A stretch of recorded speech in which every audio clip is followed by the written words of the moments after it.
નમસ્કાર મિત્રો, જો અમે આ કેન્ટ આવ્યા છીએ અને આ એક સ્પાઈડરમેન કે સુપરમેન તૈયાર થાય છે અને સામે એક ભાઈ એનો ફોટો પાડી રહ્યા છે. જોઈ શકો છો, સરસ મજાનું દ્રશ્ય. હવે ચાલો આપણે કેન્ટની ગલીઓમાં જઈએ. તો મિત્રો, કેન્ટ છે ને એ ઇંગ્લેન્ડના દક્ષિણ પૂર્વ ભાગમાં આવેલું ખૂબ જ સુંદર અને ઐતિહાસિક કાઉન્ટી છે.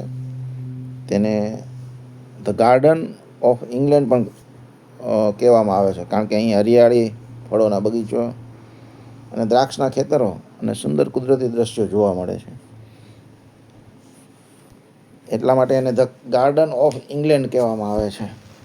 અને કેન્ટના જે ઐતિહાસિક બીચો છે, દરિયા કિનારા છે, એમાં ફોકસ્ટોન, ડોવર, વિસ્ટેબલ, માર્ગેટ અને બ્રોસ્ટેસનો સમાવેશ થાય છે. મિત્રો, અહીંનો ડોવર પોર્ટ છે, ત્યાંથી ફ્રાન્સ સહિતના યુરોપના અન્ય દેશોમાં પણ જઈ શકાય છે. તો મિત્રો, આ વિડીયો તમને કેવો લાગ્યો કોમેન્ટમાં જણાવજો. વિડીયોને લાઈક કરો, શેર કરો, ફોલો કરો. Thank you.